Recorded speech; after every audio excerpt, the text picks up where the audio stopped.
National conference की सरकार जो जम्मू कश्मीर में बनने जा रही है, उस सरकार को लेकर उमर अब्दुल्ला जो नेशनल कॉन्फ्रेंस के लीडर हैं और जो मुख्यमंत्री का चेहरा भी हैं और सीएम डेजिग्नेट भी हैं, उन्होंने जो समर्थन उन्हें कांग्रेस ने दिया है और जो नंबर उनके पास है, उन्होंने सरकार बनाने के लिए अपना दावा पेश किया और चिट्ठी लेफ्टिनेंट गवर्नर मनोज सिन्हा के हवाले की।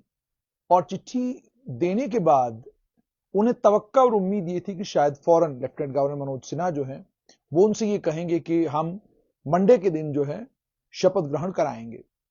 लेकिन उन्होंने उन्हें कहा कि कानूनी प्रक्रिया है, हम यूनियन टेरिटरी हैं, यहां से चिट्ठी राष्ट्रपति भवन जाएगी, वहां से केंद्रीय गृह मंत्रालय जाएगी और उसके बाद जाकर जो है यहां पर शपथ ग्रहण समारोह होगा। और ये भी कि कुछ एक नोटिफिकेशन हैं बहुत जरूरी जो निकलने वाली हैं, उन नोटिफिकेशंस के निकलने के बाद ही जम्मू कश्मीर में सरकार बनेगी। अब ये मामला टल गया है 16 अक्टूबर तक, यानी अब ये बताया जा रहा है कि बुधवार के दिन यानी वेडनेसडे 16 अक्टूबर को संभवतः शपथ ग्रहण समारोह हो सकता है। लेकिन ये जितना जितना लंबा सिलसिला जा रहा है, 16 तारीख तक बात अब चली गई है, 8 से 12 था, अब 12 से 16 पर बात पहुंची है, 8 तारीख को नतीजे निकले। उसके फौरन बाद जो इंडिपेंडेंट्स हैं वो फौरन घाटी पहुंचे, उन्होंने अपना समर्थन उमर अब्दुल्ला को दिया और उनके समर्थन देने के बाद उमर अब्दुल्ला ने अपने नंबर कैलकुलेट करना शुरू किए और फाइनली अब उनके पास आंकड़ा पूरा है। और अगर कांग्रेस समर्थन नहीं भी देती है तब भी नेशनल कॉन्फ्रेंस की अपने दमखम पर यहां पर सरकार बनती नजर आ रही है। लेकिन नेशनल कॉन्फ्रेंस कांग्रेस कोलिशन का होना इसलिए जरूरी है, बुद्धिजीवी बताते हैं कि नेशनल कॉन्फ्रेंस कांग्रेस कोलिशन इसलिए जरूरी है ताकि नेशनल लेवल पर जो एक ऑल्टरनेटिव है बीजेपी के मुकाबले में, एक सेक्युलर ऑल्टरनेटिव, वो तभी संभव हो पाएगा जब कांग्रेस नेशनल कॉन्फ्रेंस के साथ रहेगी। और कांग्रेस और नेशनल कॉन्फ्रेंस का प्री पोल अलायंस है, वो प्री पोल अलायंस भी यही डिमांड करता है कि ये दोनों पॉलिटिकल पार्टीज एक साथ रहें और एक साथ रहकर जम्मू कश्मीर में सरकार चलाएं। लेकिन जैसे जैसे स्वेरिंग इन की डेट टलती जा रही है, अभी भी बुधवार के दिन प्रोबेबिलिटी है कि संभवतः स्वेरिंग इन होगी। लेकिन मान लीजिए बुधवार तक भी जो टेक्निकलिटीज हैं वो टेक्निकलिटीज पूरी नहीं हो पाती और वोट टेकिंग जो है बुधवार के बाद चली जाती है, तो नेशनल कॉन्फ्रेंस के अंदर खाने से खबर आ रही है कि परेशानियां नेशनल कॉन्फ्रेंस के लिए बढ़ सकती हैं। सबसे बड़ी परेशानी ये कि 9 लोगों को मंत्री बनाना है और किसे कैबिनेट में लिया जाए, किसे ना लिया जाए, किसे मंत्री बनाया जाए, किसे ना मंत्री बनाया जाए, वो एक बहुत बड़ी परेशानी नेशनल कॉन्फ्रेंस के लिए बनती जा रही है। जानकार सूत्र ये बताते हैं कि जहां नेशनल कॉन्फ्रेंस अभी भी सर जोड़कर ये सोच रही है किसे बनाया जाए, किसे बनाया ना जाए, इस पर नेशनल कॉन्फ्रेंस के अंदर ही जीते हुए प्रत्याशियों में से कुछ ऐसे प्रत्याशी भी हैं जिनका यह मानना है कि उन्हीं को प्रेफरेंस दिया जाना चाहिए जिन लोगों ने सबसे ज्यादा मत प्रतिशत के साथ चुनाव जीते हैं, जिनका विक्ट्री मार्जिन सबसे ज्यादा है। वहीं पर अनुभव को जगह देने की जरूरत है, वहीं पर रीजनल और सब रीजनल बैलेंसेस बना के रखने की बात है, वहीं पर कास्ट इक्वेशन को ध्यान में रखना है, वहीं पर रिलीजियस इक्वेशन को ध्यान में रखना है। और जैसा कि स्ट्रेट लाइन पर आपने एक खाका हमने आपको बताया था, इसमें हमने बताया था north Kashmir, central Kashmir, south Kashmir, महिलाओं की भागीदारी, कांग्रेस की भागीदारी, राजौरी पुंछ की भागीदारी, उसके बाद एससी की भागीदारी, और उसके बाद जम्मू, रियासी, उधमपुर की भागीदारी, फिर कठुआ, सांबा की भागीदारी। ये हमने आपको बताया था कि ये खाका हो सकता है, इस खाके पर नेशनल कॉन्फ्रेंस लगभग सभी समुदायों को एकोमोडेट कर सकती है। मगर उस पर भी जबरदस्त गतिरोध है। गतिरोध इस बात पर है, जहां एक तरफ जावेद राणा राजौरी पुंछ के नेशनल कॉन्फ्रेंस के ताकतवर लीडर हैं और 3 बार वो तीसरी बार वो एमएलए बने हैं, वहीं पर चूंकि शेड्यूल ट्राइब पहाड़ी कबीला को भी मिला है और पहाड़ी कबीला ने भारतीय जनता पार्टी को यह कहकर कि एहसान का बदला एहसान से चुकाया जाएगा, और जिन पर बीजेपी को पूरा यकीन था कि जब भी वोट पड़ेंगे ये कबीला हमारे साथ खड़ा रहेगा, उस पहाड़ी कबीले ने भी दिल खोलकर नेशनल कॉन्फ्रेंस को वोट दिया है। अब पहाड़ी कबीले की भी दावेदारी एसटी सीट को लेकर उतनी ही है जितनी दावेदारी गुजर बकरवाल कबीला की है। और गुजर बकरवाल कबीला को लेकर पहाड़ी कबीला के लोगों का यह मानना है, जो मेरी जानकारी है उसके मुताबिक उनका यह मानना है कि ऑलरेडी गुजर बकरवाल कबीला को राजौरी, पुंछ, अनंतनाग से लोकसभा सीट पर लड़ने का मौका मिला और लोकसभा के सांसद इस वक्त जो है मियां अल्ताफ हैं वो गुजर बकरवाल कबीला से आते हैं। उसके अलावा सिर्फ इतना ही नहीं बल्कि इससे पहले इंपॉर्टेंट पोजीशंस पर गुजर बकरवाल कबीला के लोग रह चुके हैं। और यह भी उनका है कि पहाड़ी कबीला को पहली बार एसटी मिला और एसटी मिलने के बावजूद उन्होंने वोट बड़ी मात्रा में नेशनल कॉन्फ्रेंस को दिया। हालांकि भारतीय जनता पार्टी को भी अच्छा वोट पहाड़ियों का मिला है, लेकिन जीतने वाला वोट जो है वो नेशनल कॉन्फ्रेंस को मिला है। 9 सीटें एसटी रिजर्व्ड हैं और इन सभी सीटों पर पहाड़ियों की अच्छी खासी आबादी है, गुजर बकरवाल कबीले की आबादी है। तो उनका यह कहना है कि जहां जावेद राणा एक बड़े पावरफुल और दमदार उम्मीदवार नजर आते हैं, वहीं पर पुंछ के एजाज जान को भी इग्नोर नहीं किया जा सकता। स्ट्रेट लाइन पर जब हमने आंकलन किया था कि कहां क्या पॉसिबिलिटीज हैं, उसमें आपने देखा होगा कि हमने एजाज जान का जिक्र नहीं किया था। उसका कारण यह है कि मेरी जानकारी एजाज जान को लेकर यह है कि वो कश्मीरी समुदाय से आते हैं और राजौरी, पुंछ में तीन कास्टें रहती हैं, 3 तरह के लोग। एक तो वो गुजर बकरवाल कबीला रहता है, दूसरा कबीला पहाड़ी कबीला है और तीसरा ये कि वहां कश्मीरी भी रहते हैं। लेकिन उसके बाद जो पुंछ में सहाफी हैं, पुंछ में पत्रकार हैं, उनसे मेरी बात हुई तो उन्होंने भी इस बात पर नाराजगी का इजहार किया कि जी आपको शायद इस बात की इत्ला नहीं कि एजाज जान भी पहाड़ी हैं। अब जब मुझे यह बात पता चली तो मुझे लगा कि वाकई जब हम एसटी को एकोमोडेट करने की बात करते हैं तो उसमें एजाज जान भी दमदार दावेदार हैं, क्योंकि वो दूसरी बार एमएलए चुने गए हैं। अब ये सारी परिस्थितियां हैं और इन सारी परिस्थितियों के बीच में सबसे इंपॉर्टेंट बात वो ये कि नेशनल कॉन्फ्रेंस करेगी क्या। वो तो नेशनल कॉन्फ्रेंस की लीडरशिप को तय करना है कि वो किस तरीके से समीकरण बिठाएंगे, कैसे किसको एकोमोडेट करेंगे।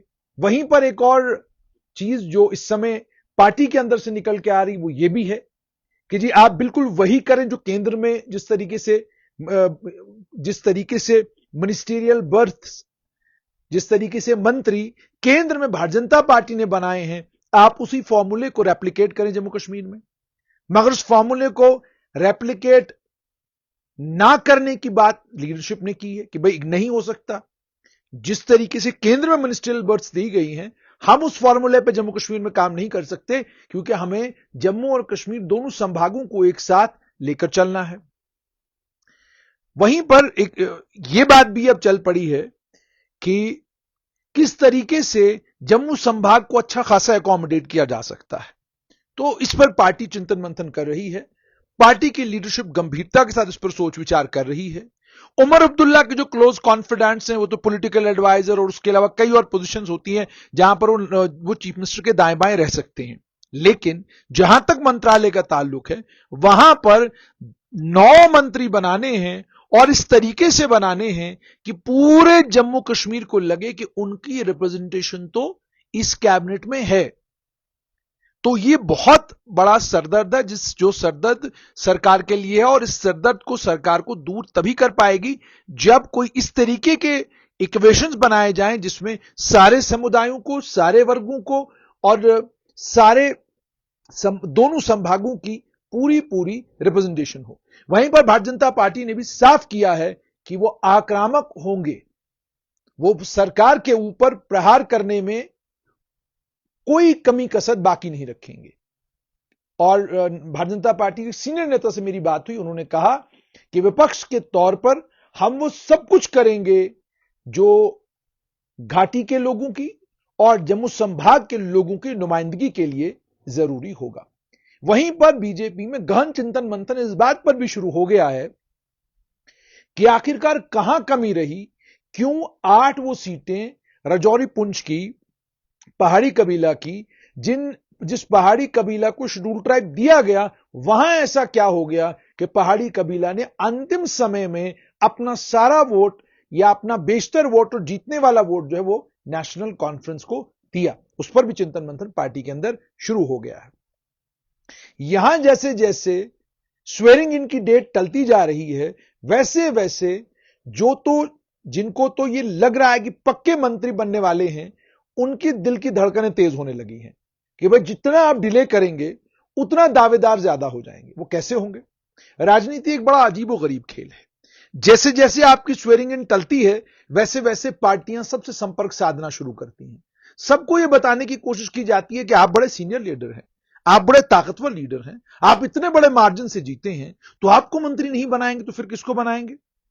और फिर यह भी कि लोगों का दबाव भी लीडरों के ऊपर आना शुरू होता है कि देखिए फलान जगह से तो बच्चे को बना रहे हैं और आपको इग्नोर कर रहे हैं। और ये आप जानते हैं कि ये वो कालखंड है जिस कालखंड में कब कौन कहां पलटी मार जाए कोई पता नहीं। आप ये सोचें कि एक नेता आपके साथ है तो वो रात को आपके साथ होगा, है सुबह नहीं होगा। ये इस तरह का इस समय का राजनीतिक वातावरण पूरे देश भर में हमने देश भर में देखा कि जिन लोगों ने नेशनलिस्ट कांग्रेस पार्टी शरद पवार के साथ कसमें खाई कि जनाब हम आपको छोड़कर नहीं जाएंगे, जब बारी आई तो अजीत पवार के साथ भाग गए सारे के सारे। शिवसेना से एकनाथ शिंदे निकले और कौन लोग उनके साथ निकल गए? जिनको राजनीतिक तौर पर राजनीति में लाने का श्रेय उद्धव ठाकरे को जाता है। लेकिन जब बारी आई तो उन्होंने उद्धव ठाकरे को कहा जनाब आपकी छुट्टी, हम चले, हम निकल लिए। तो ये वो कालखंड है जिस कालखंड में आपकी सोच क्या है, राजनीतिक तौर पर आप कैसा सोचते हैं, आपका एजेंडा क्या है, आपकी विचारधारा क्या है, ये कोई माने नहीं रखता। माने रखता है कि आपको मंत्रालय मिलना चाहिए, आपको मंत्रिमंडल में जगह मिलनी चाहिए, बस इतना ही माने रखता है। ये मिल गया आपको झंडी लग गई आगे गाड़ी के, कहानी खत्म हो गई। उसके बाद आपको लोगों से कोई लेना देना नहीं। फिर आपके मन और मस्तिष्क में बात आती है कि देख लेंगे 5 साल के बाद मिल लेंगे जनता से, कर लेंगे जनता की सेवा करके कोशिश करेंगे कि जनता को यह बताएं कि ठीक है हमने अगर पलटी मारी तो पलटी मारने का हमारा कारण यह था कि हम चाहते थे कि मंत्रिमंडल में आकर हम आप लोगों की सेवा कर सके। तो ये अभी की परिस्थितियां हैं। तो जैसे जैसे ये डेट टलेगी वैसे वैसे दबाव लीडरशिप के ऊपर भी बढ़ेगा, वैसे वैसे मंत्रिमंडल में मंत्री बनने के लिए और ज्यादा कलाबाजियां लोग मारना शुरू करेंगे।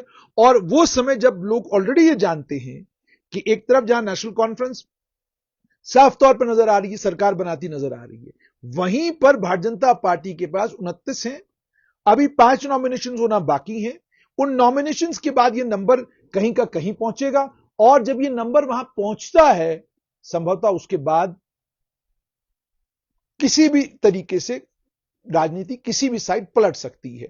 मैंने आपको कहा कि चुनाव हो चुके हैं, लोग अपना काम कर चुके हैं, विचारधारा के ऊपर भावनाओं के ऊपर चुनाव हो चुका है। अब बारी है सरकार बनाने की।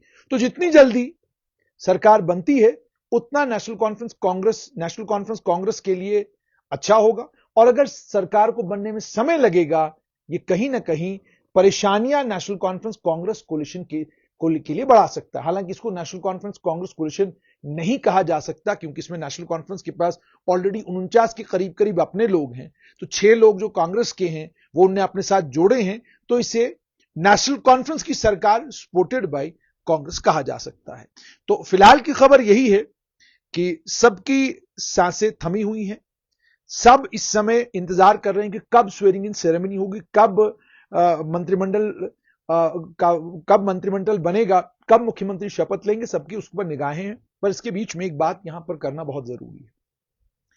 स्ट्रेट लाइन पर आपने जो विश्लेषण मंत्रिमंडल में कौन संभवतः होने चाहिए, कौन लोग होने चाहिए, उस पर जो विश्लेषण आपने स्ट्रेट लाइन पर देखा, जिसमें मैंने आपको एक बोर्ड के ऊपर बताया कि किसको होना चाहिए किसको नहीं होना चाहिए, यह विश्लेषण हम खासतौर पर स्ट्रेट लाइन पर हमारा यह विश्लेषण हमारे अनुभव के ऊपर, हमारी अपनी पॉलिटिकल अंडरस्टैंडिंग के ऊपर, हमारी अपनी सोशल अंडरस्टैंडिंग के ऊपर और हमारी अपनी जम्मू कश्मीर की अंडरस्टैंडिंग को लेकर हमने वो विश्लेषण किया है। ना किसी नेता से हम रुक्का लेते हैं कि आप रुक्का दीजिए, आपका रुक्का पढ़ देंगे, वो रुक्के पढ़ने का काम स्ट्रेट लाइन ने आज तक नहीं किया। ना किसी नेता के कहने के ऊपर विश्लेषण होता है, ना नेताओं के साथ कोई सांठगांठ करके कि जनाब जरा आपका नाम हम ले लेंगे, जरा आपने हमारा ख्याल रखना है, उसकी भी हमें कोई जरूरत नहीं है। न इससे पहले वाली सरकारों को कभी कहा ख्याल रखिएगा, न आने वाली को कभी कहेंगे कि ख्याल रखिएगा। तो हमारा विश्लेषण केवल और केवल हमारी अपनी रिसर्च के ऊपर, हमारी अपनी पॉलिटिकल अंडरस्टैंडिंग के ऊपर, हमारी अपनी पॉलिटिकल समझ के ऊपर बेस्ड होता है। अगर हमारा विश्लेषण, हमारी अंडरस्टैंडिंग किसी नेता के कहने के ऊपर होती, या किसी नेता के कहने के ऊपर वाकई स्ट्रेट लाइन के ऊपर स्टोरियां चलती, तो फिर अभी तक हमने, मुझे लगता है, स्ट्रेट लाइन को बंद कर दिया होता। ये सरफिरों का पोर्टल है।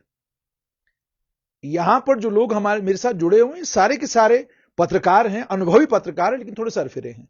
तो इसलिए सरफिरों के पोर्टल से यह तवक्का और यह उम्मीद रखना, हम किसी के कहने के ऊपर कहेंगे और उसके बाद, मैंने एक वेब पोर्टल के ऊपर एक कमेंट भी सुना, मुझे अफसोस इस बात पर हुआ कि अगर किसी के कहने के ऊपर स्ट्रेट लाइन पर कोई स्टोरी चलती, तो फिर मुझे नहीं लगता कि फिर हमें पढ़ने लिखने की जरूरत है, फिर हमें कोई जरूरत नहीं है, फिर हमें अपने अनुभव का इस्तेमाल करके आप तक बात पहुंचाने की कोई जरूरत नहीं है। ये केवल और केवल हमारा अनुभव है जिसकी बुनियाद पर बात आप तक पहुंचती है, और जो देखता हूं वही कहने का आदी हूं। मैं अपने शहर का सबसे बड़ा फसादी हूं, उसमें कोई शक नहीं। जो दिखता है वही आप तक पहुंचाते हैं और उसको दमदार तरीके से आप तक पहुंचाने की पूरी पूरी कोशिश करते हैं। इससे पहले भी एक बार हुआ, हमने स्टेट लाइन पर एक स्टोरी चलाई। वो बिल्कुल फैक्ट्स पर बेस्ड स्टोरी थी। स्टोरी लाइन ये थी कि सुरनकोट के एक बड़े नेता वहां से चुनाव लड़ रहे थे, और हमने कहा कि नेशनल कॉन्फ्रेंस के एक बड़े नेता सुरनकोट केवल इसलिए नहीं आए क्योंकि वहां से फलानी बड़ा नेता चुनाव लड़ रहा था। तो वो भी हमारा अपना आंकलन था। और उसके बाद अगर वो उस स्टोरी को थोड़ी देर के लिए आपने हमारे स्ट्रेट लाइन के फेसबुक पेज पर नहीं देखा, उसका कतई यह मतलब नहीं है कि हमने अपना जमीर या हमने अपनी स्ट्रेट लाइन की जुबान किसी को बेची। सवाल ही पैदा नहीं होता। बिकने और खरीदने का जो कारोबार है वो कहीं और होता है। यहां जो कुछ आपको दिखता है वो बिल्कुल वही होता है जो फैक्ट्स पर मबनी होता है, और आगे भी इसी तरीके से हम अपनी बात आप तक पहुंचाते रहेंगे। तो ये जो विश्लेषण इस समय भी है, ये भी इस बात पर बेस्ड है कि हमें इस बात के बारे में जानकारी थी कि एजाज जान कश्मीरी समुदाय से ताल्लुक रखते हैं, लेकिन जब हमें पुंछ और राजौरी के जी-इज्जत और बड़े काबिल और लायक जर्नलिस्टों से मेरी बात हुई और उन्होंने बाज़ाब्ता कहा कि वो पहाड़ी कबीला से ताल्लुक रखते हैं और बड़ी आबादी है पहाड़ी कबीला की, और बीजेपी को वादा करने के बावजूद कि वोट आपको देंगे, उन्होंने नेशनल कॉन्फ्रेंस को वोट दिया है, तो उनकी दावेदारी जो है मिनिस्ट्रियल बर्थ पर उतनी ही है जितनी जावेद राणा की है। तो स्ट्रेट लाइन देखते रहिए और इसी तरीके से अपडेट्स आप तक पहुंचाते रहेंगे, और ये ख्याल अपने जहन में रखिएगा कि किसी की लाइन लेकर कहानी करना हमारी आदत नहीं।